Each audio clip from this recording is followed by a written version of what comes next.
Hello Knights, welcome back to the North Castle. It is I, Princess Becky, and I'm so delighted that you've chosen to join me today for more training on how to be a Knight of North Castle. Before we begin our training today, we have to stop and wish all of the dads in the land a happy Father's Day.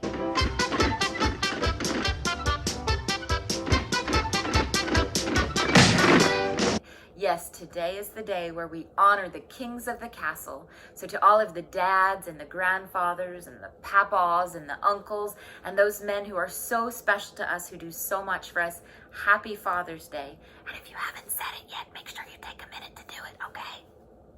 Well, before we go any further, we need to do our banner verse, which of course is Ephesians 6:10.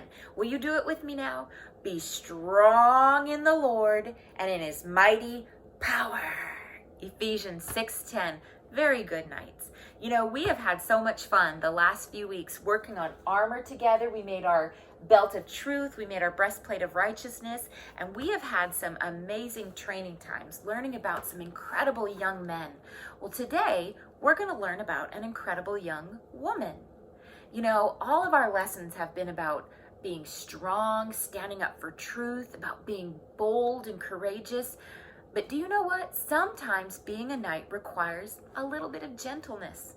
Sometimes being a knight requires bringing peace. Peace. What does peace feel like to you?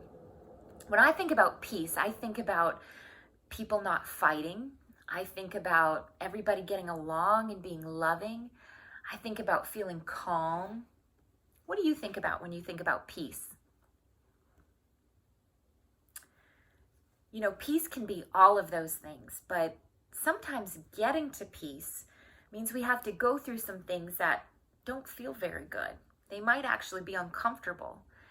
You know, I think about when maybe we have a conflict with our brother or a sister. I know that never happens in your house. Or maybe with our parent or a friend.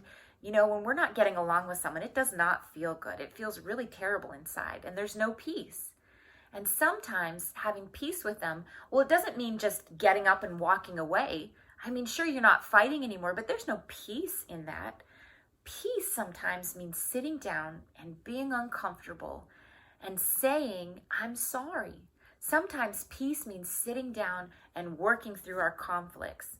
Maybe it means choosing our words better and using I love you and I'm sorry instead of some of the yucky words we've been using. Well, today's story, it talks about the Prince of Peace. Did you know that the Prince of Peace is one of the things that was foretold of Jesus, that he would be called?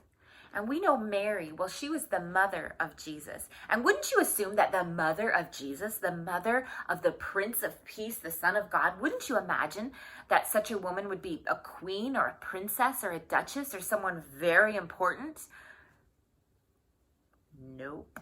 Mary was an ordinary girl. Mary was an ordinary girl like you or like me, or like, I mean, not like me, because of course I am Princess Becky and I'm a princess, but maybe like you or some other common girl that you know. Well, that's who Mary was. She was just a common girl, and God chose her. And an angel came to Mary and said, you have been chosen by God because you are greatly favored. He's chosen you to have his son and to bring the Prince of Peace into this world. And you know, Mary was so afraid at first because she thought, how can this be? I'm just a common young girl. What could I possibly do? And God said, no, I've chosen you, Mary. And in the end, she said, okay, whatever it takes, I am the Lord's servant and I will do it. Well, fast forward 9 months, and Mary's baby belly, of course, was getting very big. And guess what? It was time for her and her husband Joseph to go on a trip. You see, it was time for the census, which meant that everyone in the whole land had to be counted. And they couldn't just do it, you know, on the internet or with a phone call like we would do it today, perhaps. No, everybody had to go back to their father's hometown. And so that's what Mary and Joseph did. They traveled from Nazareth all the way to Bethlehem. And when I say they traveled, I don't mean that they hopped on an airplane or got on a bus or got in a car. No way. They walked and walked and walked and walked. And when they got to Bethlehem, ooh, were they tired. And it was time for Starbucks? or the potty? Time for their favorite show? No, it was time. It was time for the baby to be born. And so Mary and Joseph went from place to place looking for a bed they could lay in, looking for a warm place where they could bring their baby into the world. There was nothing available, nothing except a stable where they kept the animals. And so that is exactly where they went. And that is where Mary brought the Prince of Peace into this world. In the midst of the stinky and the noisy and the dirty, that's where the Prince of Peace came. And you know, at the same time as Mary was having baby Jesus, angels appeared in the sky to a group of shepherds. And the shepherds were told, the Prince of Peace has been born, the Messiah. Go and see him. He's in a stable, laying in a manger or a feeding trough. And so the shepherds got up and they went and they saw Jesus. And when they did, they worshiped him. And then they ran on their feet as fast as they could go. And they went and told everybody what they had seen. They were also bringers of peace. And you know what? That is what God has asked of us. He's asked us to also be bringers of peace. And again, that might mean choosing words of love instead of words that are not very nice. It might mean saying, I'm sorry. I want you to take a few minutes and think about how you can be a bringer of peace. It's probably going to be in a place that's uncomfortable. It's probably going to be in a place that maybe you don't want to be. But God has given us the courage. He's equipped us to be the bringers of peace. Well, in just a few minutes, we're going to work on another piece of armor. But before we do that, I want you to come with me back down to the science lab, and we are going to work on a really cool experiment. Do you remember how to get there? You go down the winding staircase, past the dungeon. It's just on the left. I'll see you down there in a minute.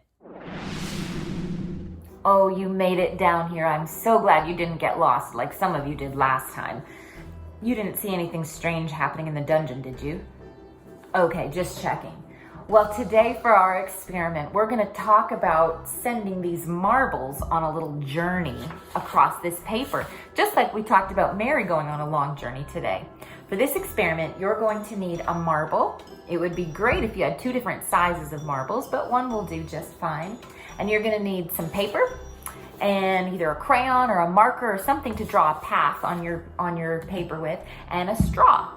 And today's science experiment has to do with force and motion. Do you know there was a very famous scientist called Isaac Newton, and he described the motion law like this.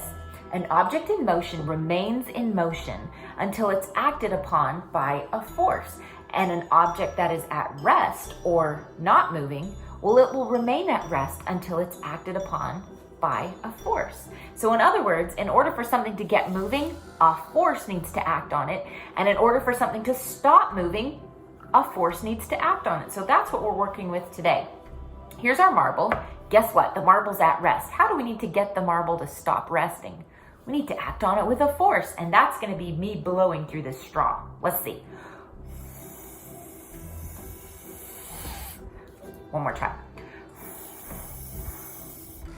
Yeah, it worked. Did you see that? You know, another thing about force and motion is that it really depends on the mass or the weightiness of an object. And so I'm going to try it with this heavier marble and see how that goes.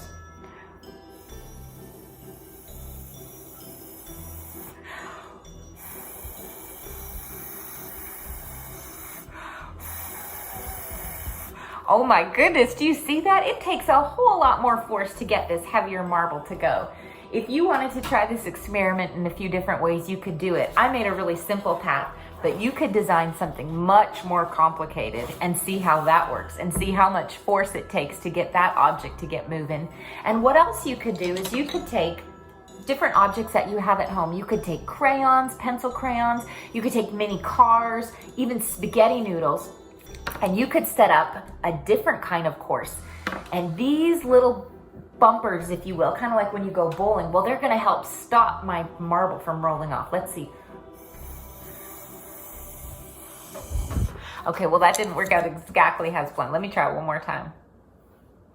And you know, like I said, you can be totally creative and do this with any number of things from around your house. I'd love to see a picture of it. Yeah, that's better. That helped a lot.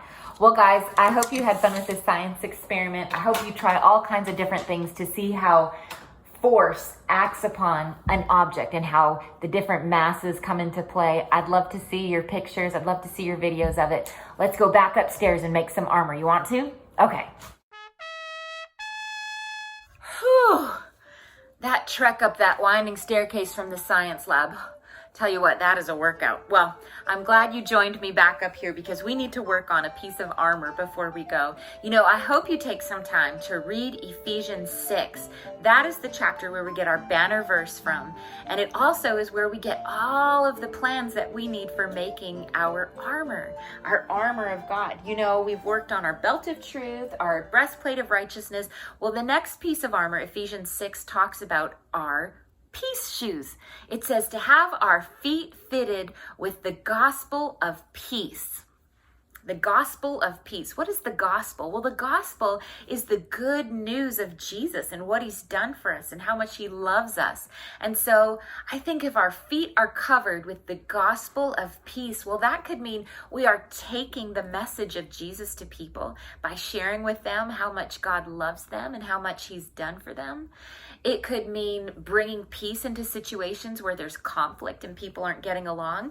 It could mean any one of those things. And so making peace shoes, how are we going to do it today? Well, I took an old sock, an old tube sock, and please be sure that you ask the queen of your castle or the king of your castle that this is okay. I did that with, you could use a Sharpie or you could use some fabric markers. That was really fun. But another way you could do it is if you're near the Royal Dollar Store, well, you could pick up a pair of flip-flops for $1 or take some old flip-flops and decorate them with peace. It's really easy to do with markers. These are going to be my shoes of peace. Well, guess what? It's time for us to go. I hope that you come back next week so you can learn more about being a knight of North Castle. I love you all, and I'll see you next time. Bye-bye. We got the sword of the Spirit, the shield of faith, the helmet of salvation, and the breastplate of justice.